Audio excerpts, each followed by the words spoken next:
Good evening, my Real News Media TV family. Welcome back to the channel for another news update for January 18, 2024. And in the news this evening, senior paralegal gunned down on Washington Boulevard. A senior paralegal was shot and killed in her car along Washington Boulevard in St. Andrew on Thursday morning. The deceased has been identified as Sandra Risden of Nunez, Schofield and Company. Risden had been employed at the company for over 34 years.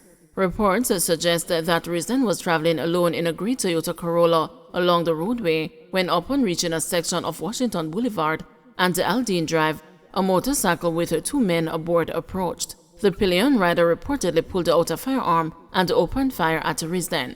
A police corporal who was driving his private car and witnessed the incident gave chase. The gunman reportedly pointed his firearm at the lawman. In fear for his life, the corporal pulled his service weapon and fired at the gunman while continuing the pursuit. Upon reaching the intersection of Washington Boulevard and Savannah Avenue, the pillion rider once again pointed his firearm at the lawman, who aborted the chase. The assailants then escaped in the area. It is unknown if any of the gunmen were injured. Risden was rushed to hospital, where she was pronounced dead. 4 charged in relation to guns and ammunition seizure in St. Elizabeth. The St. Elizabeth police have charged the 4 people who were arrested on January 16 following the seizure of 2 guns and more than 100 rounds of ammunition. They have been identified as a 35-year-old businessman, Romeo Williams, otherwise called Designer Music, 40-year-old Barbara Malcolm Williams, 64-year-old construction worker, Dudley Williams, all of Pepper District in St. Elizabeth, and a 28-year-old bartender, Chantel Ricketts, of Prospect, Manchester. The accused have been charged with a possession of prohibited weapon, unauthorized possession of ammunition, stockpiling of ammunition, and using premises for storing prohibited weapon. It is reported that the lawmen conducted a major operation on January 15 and searched 2 houses. During the operation, a 9mm pistol and a shotgun along with ammunition were seized. Woman busted at airport after cocaine found in milk packages in her luggage. A woman who was attempting to board a flight to London, England, was arrested on Wednesday at the Norman Manley International Airport in Kingston after 4.8 kilograms of cocaine was reportedly found in her luggage. The drug has an estimated street value of US $144,000. The police say the woman checked in to board her flight about 5 p.m. The cocaine was discovered concealed in milk packages in her suitcase at the security checkpoint. She was subsequently arrested on reasonable suspicion of breaches of the Dangerous Drugs Act. Her identity is being withheld pending further investigations. Taxi operator charged with raping 16-year-old girl in St. Elizabeth. A taxi operator has been charged with the abduction and rape of a teenage girl in St. Elizabeth on December 24, 2023. He is 60-year-old Roy Mark Allen of Downs District, Watson Hill, Manchester. The police say the 16-year-old girl took the accused man's taxi in the town of Junction, St. Elizabeth, and after he dropped off other passengers, he turned off the route onto a dirt lane in Turnatop District. The police say he then forcibly removed the girl's clothes and raped her.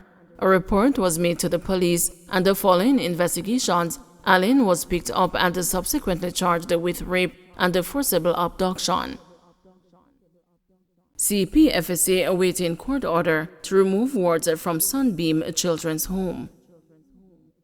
The Child Protection and Family Services Agency is awaiting an order from the court to remove the 52 children from the Sunbeam Children's Home in St. Catherine after an investigation into cases of child abuse. The agency announced on Wednesday that the facility would be delicensed after internal investigations revealed that instances of child abuse were continuing at the facility. The manager of Sunbeam Children's Home, Desmond Whiteley, on Wednesday complained about the handling of the matter, including the investigations into the cases of abuse. But the Chief Executive Officer of the CPFSA, Laurent Adams Thomas, has said that there was consistent communication with the management of the facility and the opportunities were provided to correct the deficiencies including staff participating in behavior modification training. Mrs. Adams-Thomas said when she took over leadership of the CPFSA in October, meetings were held with the management of all children's homes and the zero-tolerance approach to child abuse was emphasized. Providing details of the Sunbeam matter, she said cases of physical abuse at the facility were reported to the National Children's Registry dating back to 2020. Mrs. Adams-Thomas said subsequent investigations were carried out in conjunction with the Office of the Children's Advocate and the allegations were proven to be true. She noted that the latest report of abuse at the Sunbeam Children's Home was made in January of this year.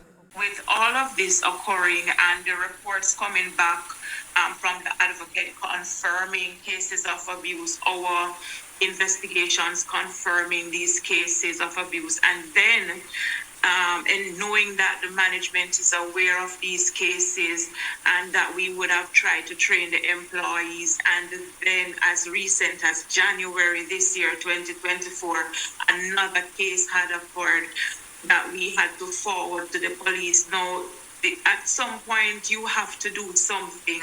So there is a location that we are going to move them to. So for those who will be relocated to another child care facility, we are ensuring that we keep them together so they will be at one child care facility, and we are waiting on the court order now to act. Man shot in face by alleged co-workers in St. James. A man narrowly escaped death on Tuesday after being shot in the face by his co-workers at the Sunderland district in St. James. The victim has been hospitalized and the police have launched a manhunt for two men, one known as a Short Man and another known as a Bravo, in connection with the incident. Reports reaching the news indicate that around 10 a.m., the now injured man was picked up by another individual and they left to go to a section of the district to cut down a tree. While heading to the area, they reportedly picked up another man by the roadside and all three men journeyed into the hills of Sunderland district. While in the bushes, the police said the man who was picked up last allegedly pulled a firearm and shot at the complainant in the face. He attempted to fire more shots, but the gun reportedly jammed. The injured man, according to the police, ran from the scene and made his way to the Amity Hall police station, where he filed a report before being taken to the hospital. Clergyman says national development being threatened by high crime levels. Pastor of First Missionary Church, Reverend Omar Morrison, says despite a notable growth and progress made in Jamaica, the nation is adrift, especially in light of the country's high homicide rate. Reverend Morrison, who was addressing the 44th Annual National Leadership Prayer Breakfast on Thursday morning, said while significant strides have been made in increasing employment, the high level of crime has eclipsed Jamaica's progress. Reverend Morrison argued that there are several dark forces threatening to derail the country's development.